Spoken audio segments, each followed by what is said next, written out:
What we got up here is the buyer's maximum controlled by what we call the next best alternative, or the budget. In this case, 150,000.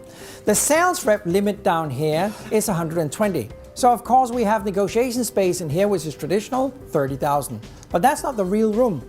The real room is the traditional room of the 30,000 plus the sum of the NegoEconomics.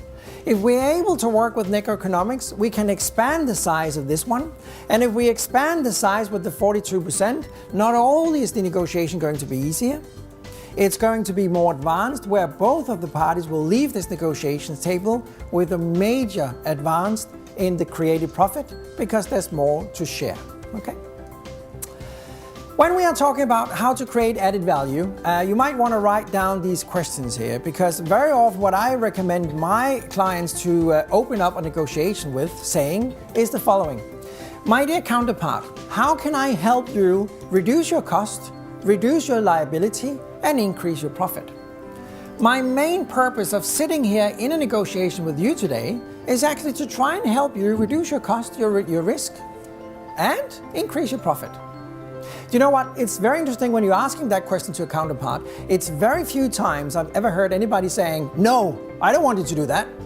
I don't want to increase my profit, reduce the risk and the liability. I don't want that. You just stay out of that. You know, very often people get a little bit curious and saying, well, yeah, that might be interesting.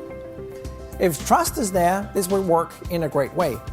Now, we can't stop there, because when we've been asking the first question, then we need to ask the second questions as well. How can you help me, my dear counterpart, reducing my cost and my risk, and at the same time increasing my profit? Because that's the only purpose I'm here. I'm not here to negotiate technology or delivery or prices or whatever.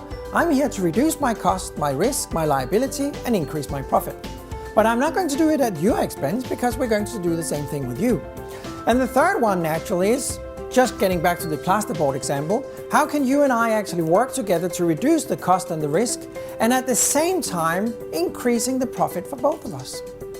And getting back to what I talked about this morning when we were talking about the trust level and rules of the game, this is partly rules of the game. How are we going to negotiate today? Are we going to share information? Are we going to list on a flip chart what variables we have that we need to negotiate?